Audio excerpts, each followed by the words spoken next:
buenas noches. ¿Cómo están ustedes? Siempre nos encontramos a esta hora todos los viernes, ya llevamos varios años. Y es muy importante que nos sintamos bien, que nadie nos robe la alegría. Y como siempre, recordamos que este programa fue inspirado por un gran compañero de origen pobre, muy luchador, huérfano, pero que tenía muchas ganas de amar a un pueblo. Se llamaba Alí Primera. Cantó muchas cosas, nos dedicó un poema que se llama El Sombrero Azul. Y él nos inspiró a decir que debemos de cantar y debemos de contar nuestra historia. Pero este programa no es para hablar de historias así como quien hace una agenda y un calendario. Este programa es para que hagamos consideraciones sobre lo vivido, sobre la historia. Bueno, ahora es viernes 9 de marzo del año 18. Ya cuando llegamos a marzo se acaba el año, porque vivimos tan acelerados que no sentimos cuando llega mayo, junio, julio, y nos tienen el sistema capitalista del poder y el dinero tan imbuidos que no nos damos cuenta, especialmente cuando contraímos deudas, que el mundo se nos acelera para siempre. Pues bien, preguntémonos cómo nos sentimos después de este resultado cuando lo conocimos en el evento del domingo pasado. La pregunta va para todos y cada uno de nosotros, para el pueblo, como se dice. Bastante seguro que la mayoría que estamos reunidos ahora por este programa tenemos una inclinación a sentirnos del bando popular. Este programa no es para burgueses, este programa no tiene pensamiento capitalista, y no tengamos miedo. Somos de un pensamiento, para comenzar, cristiano de Cristo, porque muchos católicos se llaman cristianos, pero como él les dijo, ustedes no son hijos de Moisés, les dijo, ustedes son hijos del diablo. Muchos cristianos no tienen el pensamiento de Cristo, sino un pensamiento católico. Este programa es de una ideología socialista, cristiana, y no le tengamos miedo decir comunismo. Algunos se sienten muy orgullosos de ser capitalistas. Pues yo me siento muy orgulloso de querer ser comunista, cristiano. Muy buenas noches, sigamos adelante. Somos de ese bando, y los que nos reunimos en este programa somos de ese bando. Y ya desde hace algunos años, viernes a viernes, nos venimos reuniendo para entender y comprender la importancia de conocer el pasado. Bien dice el dicho, que pueblo que desconoce el pasado, que desconoce su historia, está condenado a repetir los errores de ese pasado. Por eso es bueno, aunque sea muy arriesgado, es bueno analizar si lo que sucedió el domingo pasado es una repetición de errores del pasado. Porque si no entendimos el pasado, podemos descubrir que lo sucedido el domingo es un grito que quiere decir que el país se está desgarrando. Es un grito para decir auxilio, algo está pasando. Así son los enfermos, gritan. No, el grito no cura la enfermedad, pero alerta sobre la enfermedad. Es importante que todos y cada uno reconozcamos que los acontecimientos nacionales nos influyen a todos y cada uno individualmente. Aunque pertenezcamos a una sociedad, los acontecimientos nos influyen personalmente, a unos más que otros, a otros menos más que a otros. Y es llamativo, y debemos de tomarlo muy bien en cuenta, que la mayoría de la sociedad es indiferente, vive conforme, todo lo acepta como normal, desconoce la importancia de los acontecimientos como el del domingo, y dice que le da lo mismo que gane uno y que gane otro. Ese grueso de la población, que es la mayoría, cree que lo sucedido no tiene importancia. Y esa es la masa popular que más ocupa, que más instrumentaliza el sistema para que su política, su economía y su pensamiento social pueda hegemonizar, pueda mantener el dominio, pueda seguir manteniendo el manipuleo a su favor. Fíjense que hoy es el momento en que todos y cada uno debemos esforzarnos para identificar nuestros orígenes, por supuesto, identificar muchas cosas, el enemigo, identificar dónde estamos parados, pero nos queremos referir en esta noche que identifiquemos nuestros orígenes. Intentaré hacer, así como quien pasa una brocha sobre el tiempo, un resumen histórico. Debemos de saber de dónde venimos, porque sólo así podemos saber dónde estamos parados y tal vez probablemente proyectar un futuro.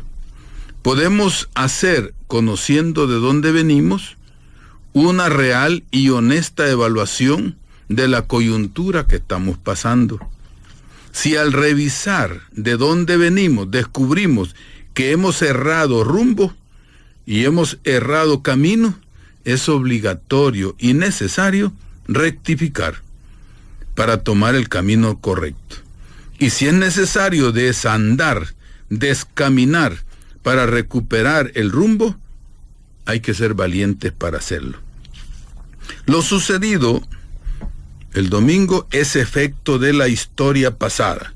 La historia pasada y lejana de la dominación y de los que nos han dominado siempre es esa.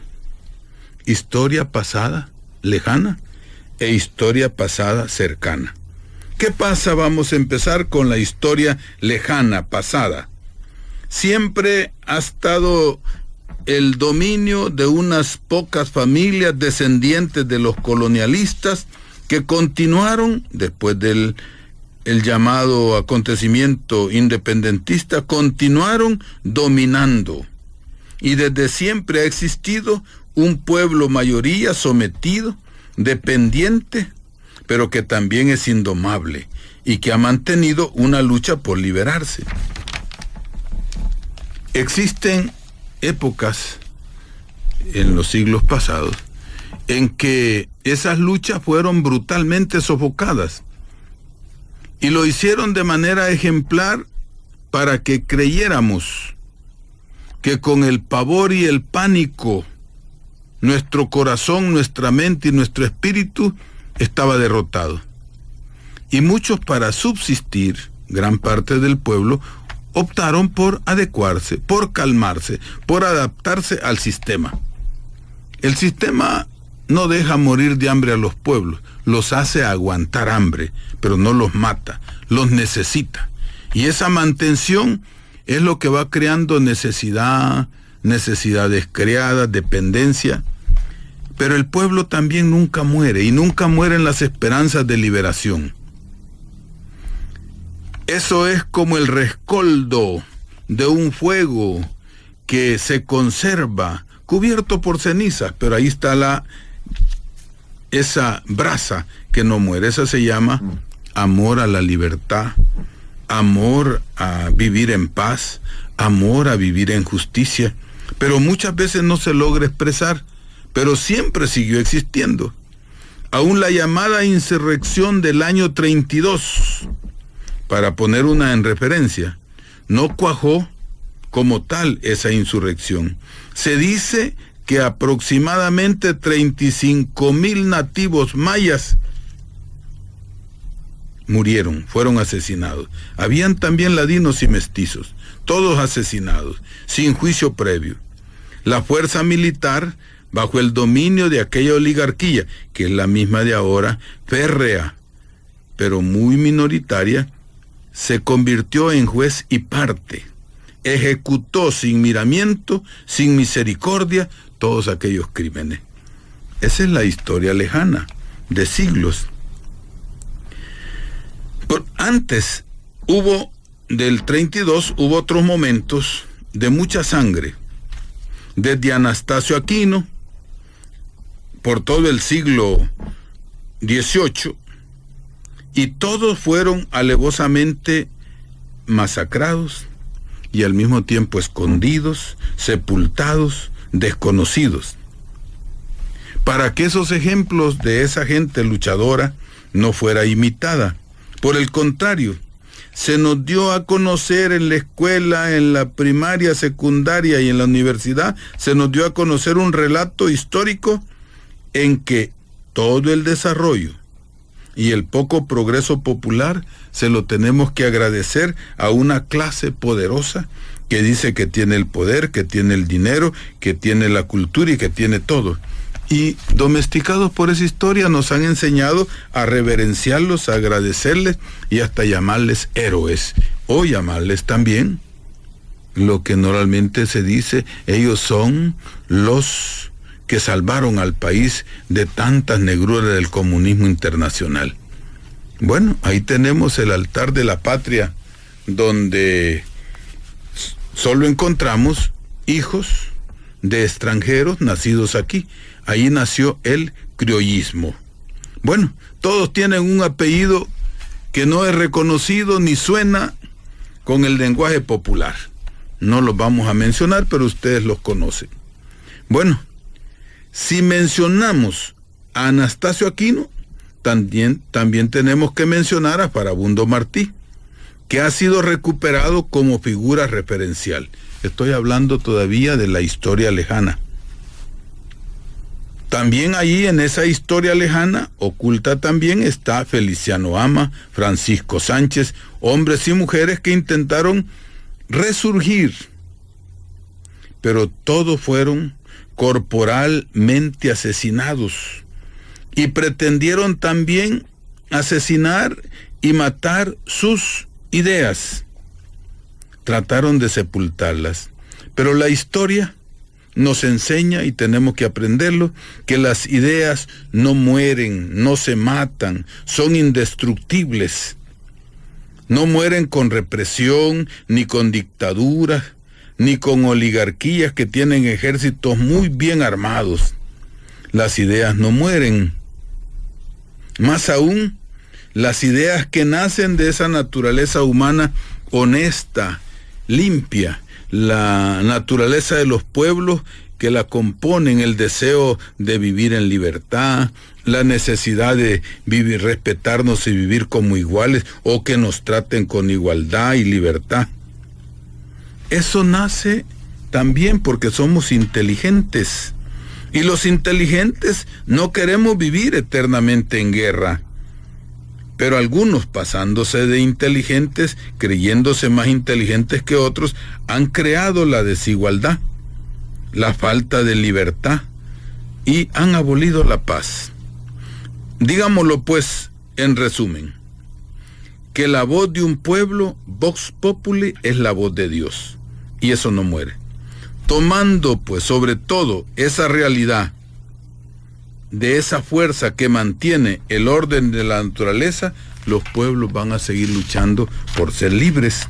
Aunque existe en esa historia antigua esa clase social minoritaria que se aprovecha de todo, que tiene el poder y el dinero, que nada ha creado pero que todo lo acumula, y ese pasado sí tenemos que identificarlo para saber de dónde es que viene esta sociedad capitalista que hoy tenemos, y que al irse, no sé si perfeccionando o desfigurando, hoy se llama sociedad neoliberal, pero que son racistas y que todo tiene un sesgo blanco, de la raza blanca, de supremacía. Eso es verdad, hay que reconocer eso, y por eso nosotros tenemos que mantener, al conocer esa historia antigua, la perenne necesidad de una sana convivencia, de un posible mundo y de una posible sociedad donde todos nos podamos ver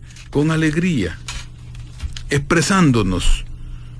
Es posible que no podamos entender cómo es que vamos a ser todos iguales, pero sí hay principios como la dignidad, como el derecho a comer, como el derecho a vivir, como el derecho a tener habitación, como el derecho de tener una cultura. Eso es parte de la igualdad. Bueno, después de largas décadas, primero 300 años de colonialismo, después 280 años de criollismo, después de todo eso, surgió en este país una historia reciente de lucha popular campesina, obrera, de estudiantes, que conformaron organizaciones populares que lograron construir de sus mismos miembros o de su misma membresía dirigencias y dirigentes que llegaron al límite obligado de una insurrección armada. Eso hay que decirlo. Llegamos al límite de tener que sentirnos conminados a defendernos. Como dijo un campesino en la montaña, con la misma llave con que cierran la cárcel, es la misma llave con que la abren. Con los rifles nos matan, con los rifles tendremos que defendernos. El pueblo campesino, el obrero, el estudiante, el profesional, por naturaleza, quiere vivir en paz. El campesino no quiere vivir en guerra, quiere producir. El profesional no estudia para la guerra, quiere vivir. El estudiante quiere lograr una profesión. Todos queremos vivir en paz. Son las clases sociales minoritarias que nos obligan a defendernos. Y hay que hacerlo. Defenderse también es un derecho natural. Bueno, llegamos a la insurrección armada. Esa es la historia reciente que tomó cuerpo cuando sucedió el asesinato fantástico, llamativo, único, el asesinato de un hijo del pueblo llamado Óscar Arnulfo Romero. Eso ya fue como el acabose. Nunca se creyó que iba a haber ese magnicidio.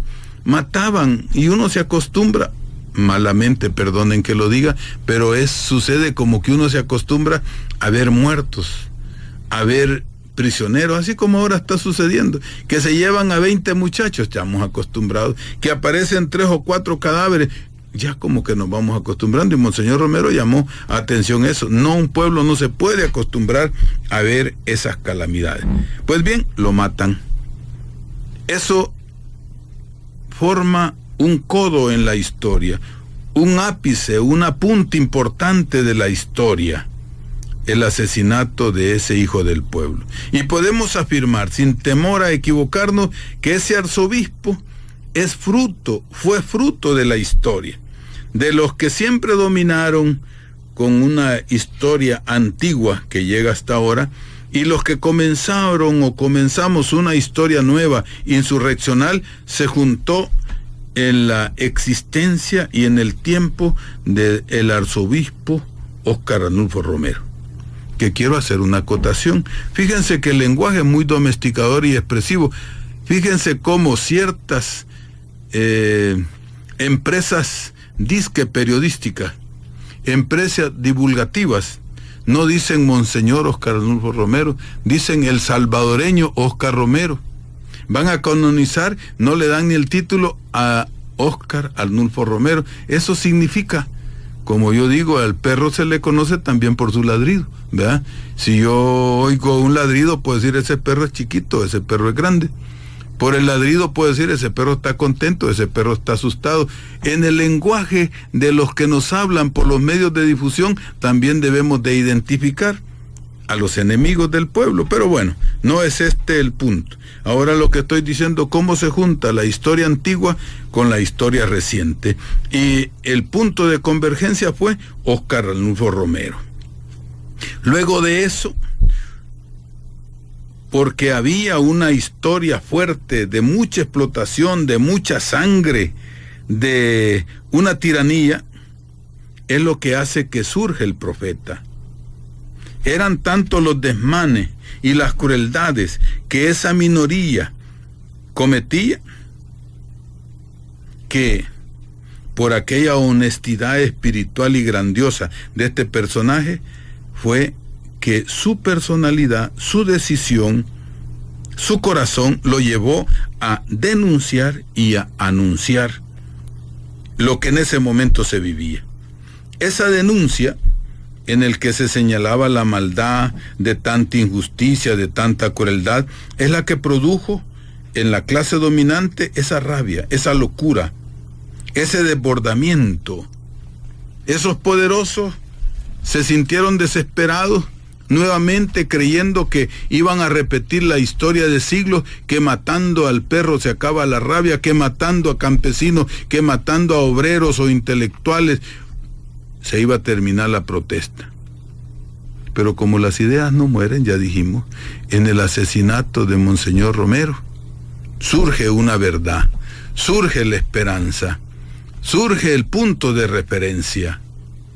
Y sin duda que mucho más le ofendió a esa clase minoritaria el anuncio, porque la denuncia es una cosa de lo que sucede, pero lo que más puede desesperar a esta clase es el anuncio de la esperanza, el anuncio de enseñarle al pueblo que organizado, consciente, unido, tiene gran poder. Y esa convocatoria de ese anuncio, que solo el pueblo salva al pueblo, que solo unidos, conscientes y organizados somos fuerza invencible, desesperó mucho más a esa clase dominante. Y decidieron matarlo. No solo a Monseñor Romero, mataron, si decimos sacerdotes, pero tenemos que decir obreros, campesinos, hombres y mujeres inocentes, pero que tenían una posición de claridad frente a la vida y de no apoyo a la represión y a las crueldades del momento. Fueron asesinados. Pues bien, esa clase social usurpadora de la riqueza, con poder y dinero, creyendo que dominaba todo, creyendo que eran invencibles, no dudaron en querer apagar el fuego de un anuncio que decía que un pueblo unido, consciente y organizado podía llegar a ser libre y transformar la sociedad.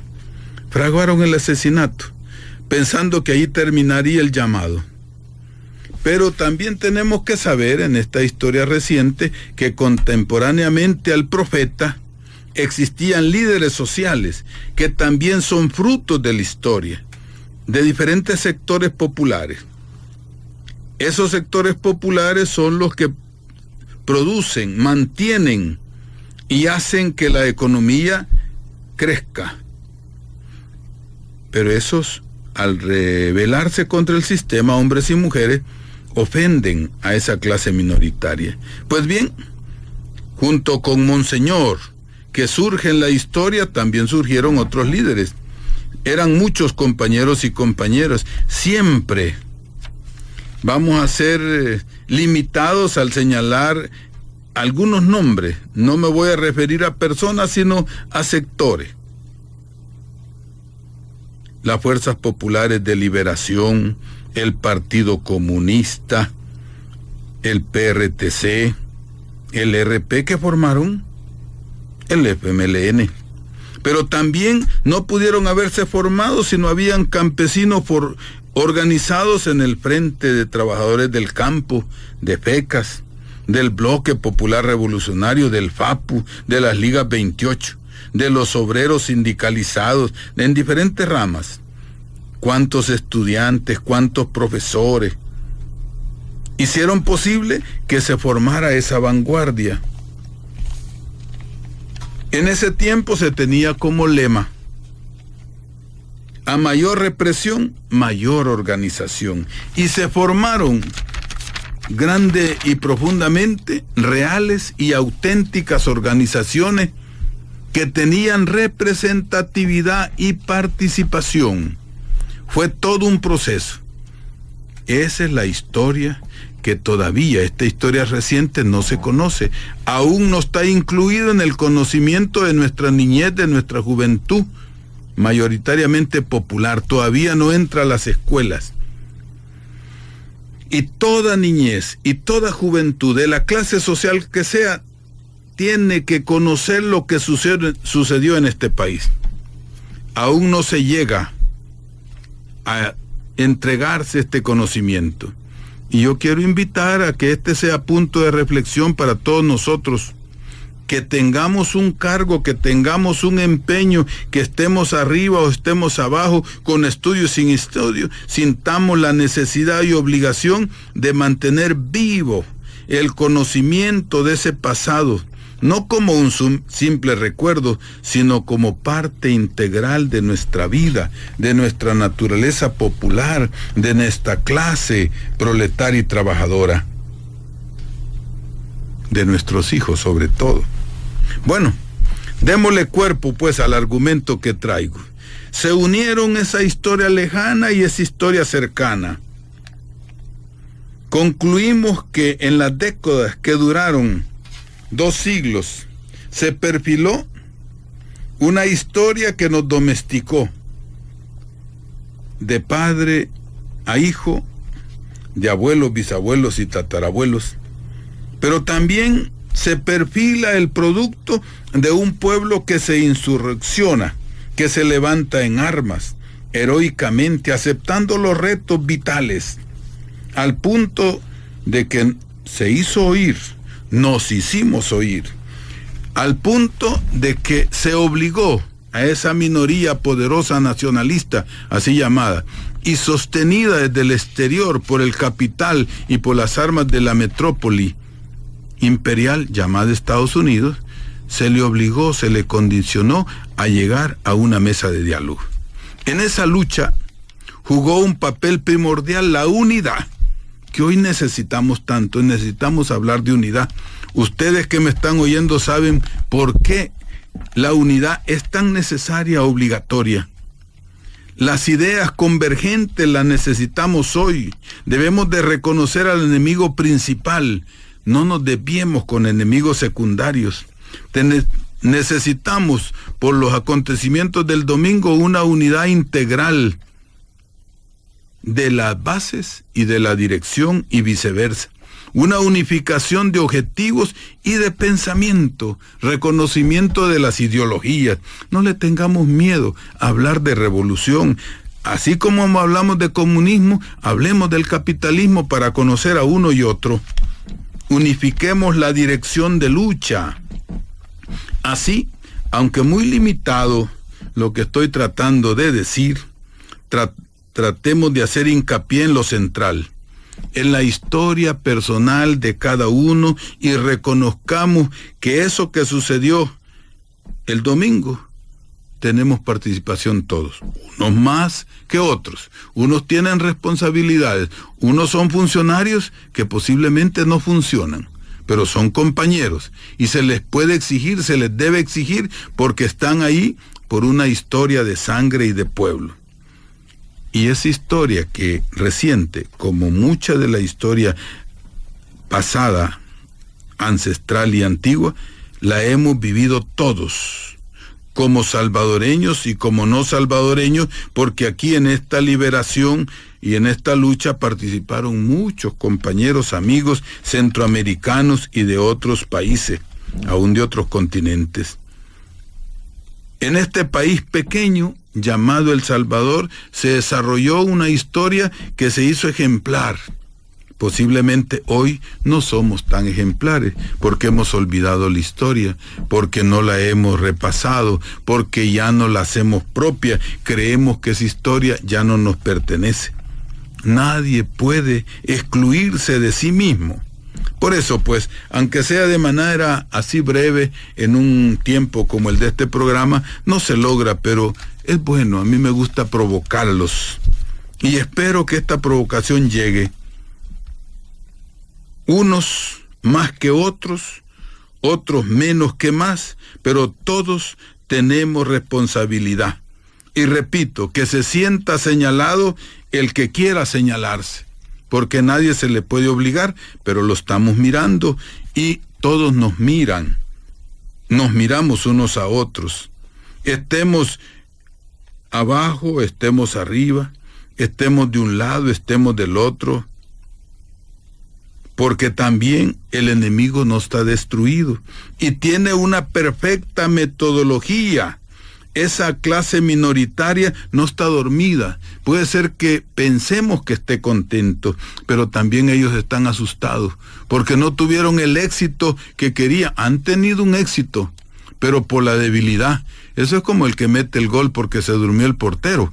No podemos decir, ganó, claro que sí, el gol es gol, pero no quiere decir que lo haya hecho por victoria victoriosa, sino por una victoria que se basa en la debilidad del enemigo. Y posiblemente tenemos muchas debilidades como pueblo, sí. Por eso estamos exponiendo cómo al comparar las historias, el aprendizaje pasa por la sangre y por el dolor. Pues bien, ese grupito que ahora se siente victorioso, debe de saber que el pueblo está herido, pero no está vencido. Y nosotros somos pueblos heridos, pero no vencidos. Y hoy van a tratar de ocultar su pasado para que no lo reconozcamos. Y van a tratar de inducir entre nosotros la desfiguración de la verdad, porque ese es su arte. Se han apoderado de los medios de difusión. No son medios de comunicación, nos incomunican. Han sepultado y van a querer sepultar para la verdad, para producir confusión en la mayoría de nosotros. Porque como desconocemos muchos elementos, vamos a creer que es verdad lo que están diciendo. Si yo solo escucho una música que nunca he oído y no tengo punto referencial, posiblemente voy a pensar que es la única música posible. O una historia que me cuenten, si no tengo punto referencial, voy a creer que es verdad. Ese es el arte de los que han dominado en la historia pasada, ancestral y vieja.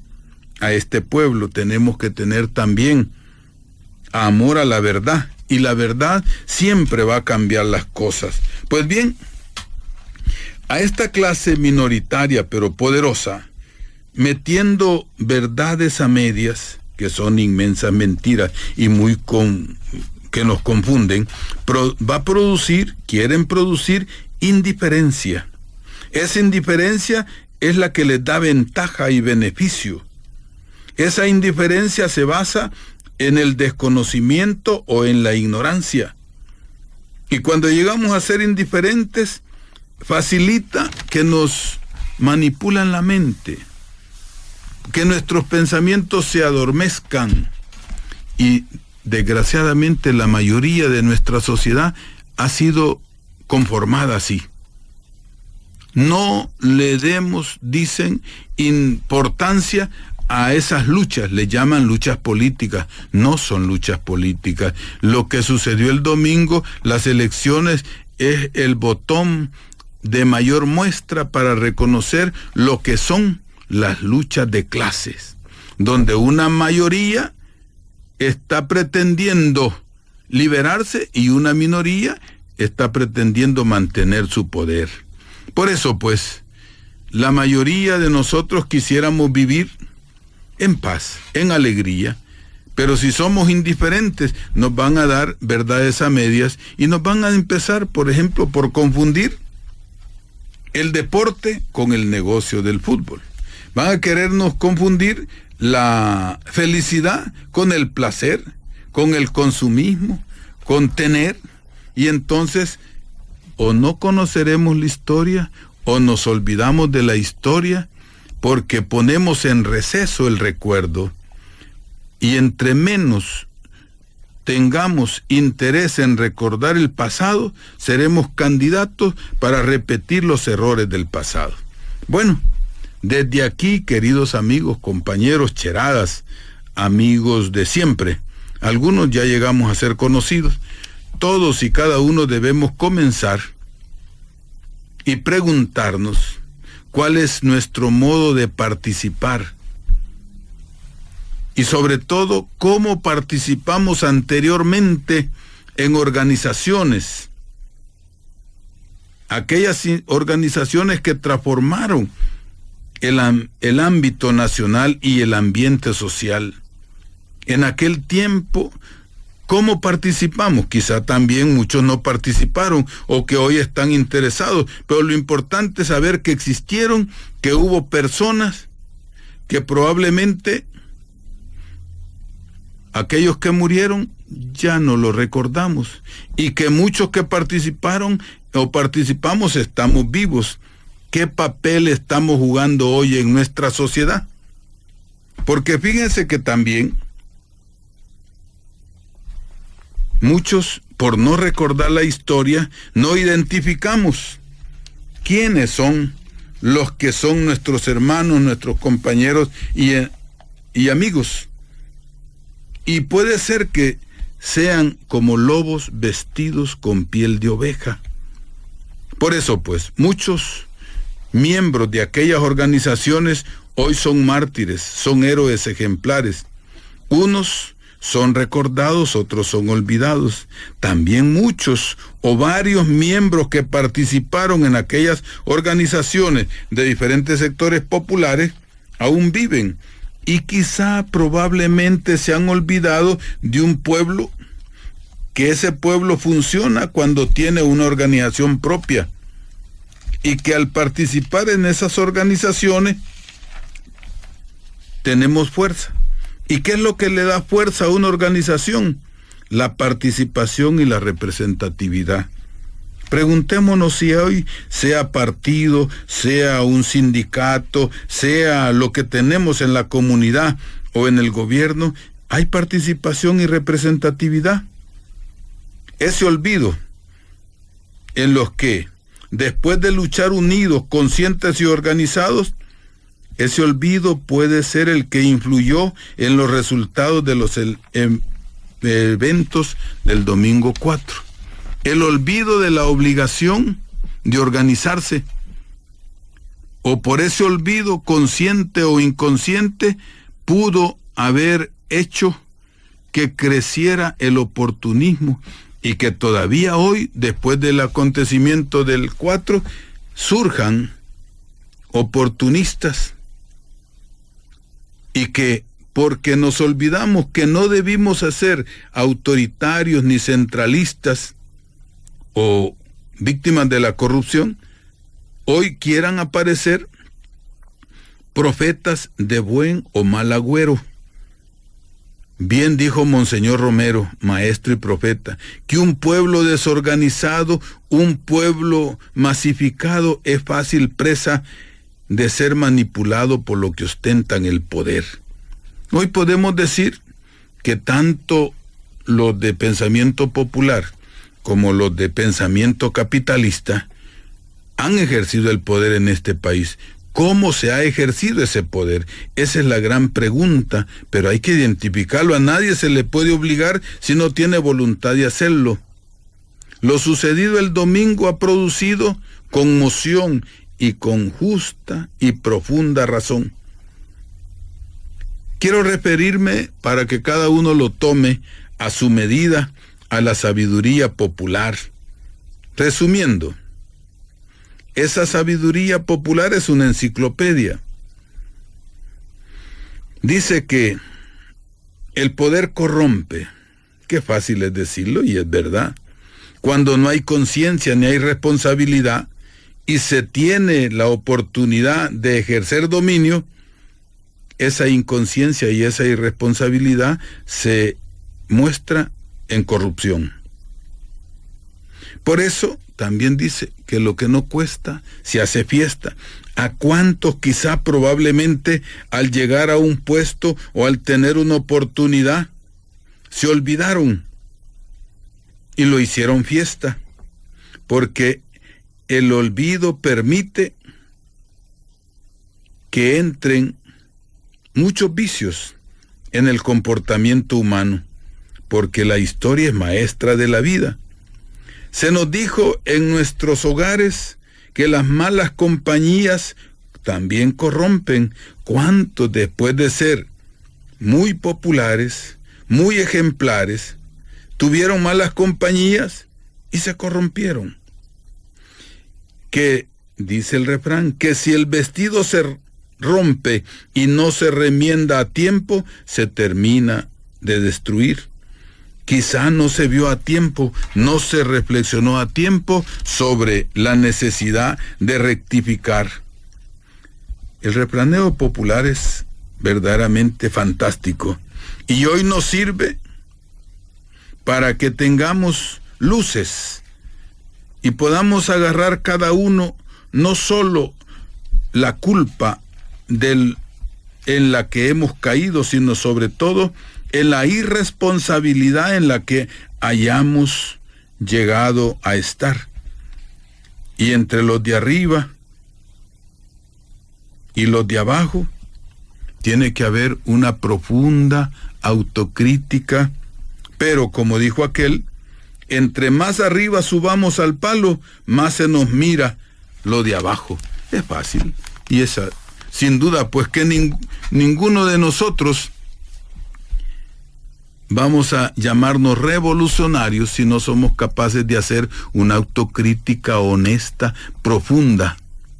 Y si no nos criticamos, si no reconocemos al punto donde hemos llegado, no podremos hacer las rectificaciones ni desandar el camino. Por otro lado también, quizá tal vez, creamos que no tenemos culpa ni responsabilidad y entonces aparecemos haciendo críticas inoportunas, interesadas, oportunistas, deshonestas y sobre todo dándole pábulo al enemigo, que sin querer o queriendo nos hacemos sus representantes, y muchos lo saben hacer con maña y con disimulo. En este momento, pues, pudiera ser que haya cabida a los delincuentes políticos, porque hay delincuentes políticos, delincuentes ideológicos que ocupan sofisma, que ocupan esa verborrea con la que se preparan para engatusar, como decimos en buen salvadoreño, valiéndose del olvido de la historia. Hoy van a salir propuestas emergentes, unas mejor cocinadas que otras, pero que quizá sean inconvenientes. Nunca tomemos determinación en un momento de tribulación. Por eso, todos y cada uno como pueblo debemos tener hoy más que nunca una revisión de nuestra historia y reencontrarnos así, viendo nuestra historia, el pasado, el rumbo del país. ¿Por qué luchamos? ¿Por qué debemos de seguir luchando? ¿Por qué dieron la vida? Tener responsabilidad, pero también hay que tener y ganarnos el derecho de opinar. Muchos opinan y ya no tienen el derecho de hacerlo. ¿Por qué? Porque traicionaron el camino, porque se olvidaron del pasado, porque son oportunistas, porque no ha sido un ejemplo popular. Y entendamos que el voto es la mínima expresión del poder popular, aunque ahora en las circunstancias actuales se ha vuelto de máxima importancia. ¿Cuál es la máxima oportunidad y la máxima expresión de un pueblo?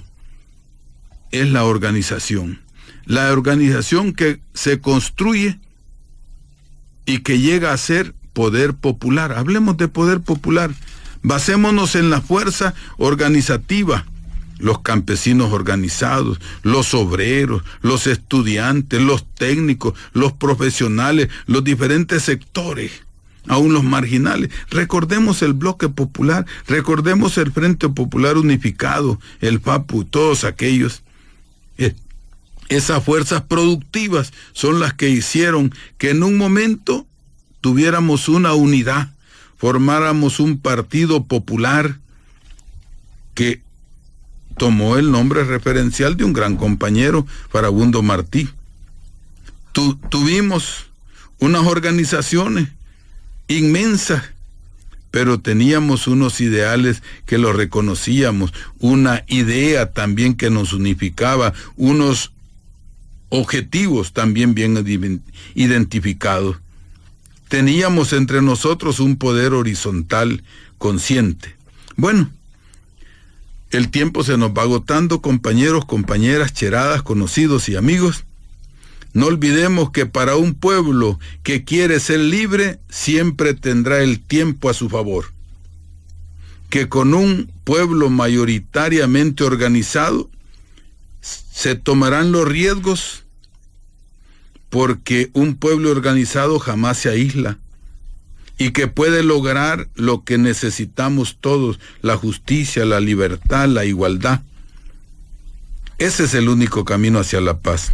Y por supuesto, hay que estudiar. Los tontos no hacen revoluciones. Tenemos que tener conocimiento, identificar las ideologías, enfrentar al sistema dominante y a sus representantes. Los ignorantes extravían el camino y el enemigo tiene muchas capacidades para confundirnos. Amigos, el tiempo se nos fue. Siempre es bonito comunicarnos. Y a veces, como la lengua no tiene hueso, es sabroso comunicarnos también. Gracias. Pero antes de terminar, queremos recordarles que el 14 nos encontramos en la Bermuda, camino de Suchitoto. Ahí fue asesinada Marianela García Villa, pionera de los derechos humanos. Que el sábado 17 estamos en Colima. Ahí fueron asesinados más de 72 jóvenes en esa hacienda. Colima queda a la orilla del río Lempa, en el puente que hoy se llama Colima y que antes se llamaba Lempira. Y que mañana nos encontramos los de la laguna allá arriba, donde el helicóptero aquel destruyó un hospital, donde murieron 10 personas de un solo bombazo, donde hubo mucho luto, mucha tristeza. Allá nos vamos a ver, amigos, en la Laguna Seca allá arriba, y va a ser bonito encontrarnos. Y también el 12 nos encontramos en Aguilares a las 7 de la mañana, hay que madrugar, día del Padre Rutilio Grande. Y el 24, pues, a encontrarnos con Monseñor. Gracias, felicidades.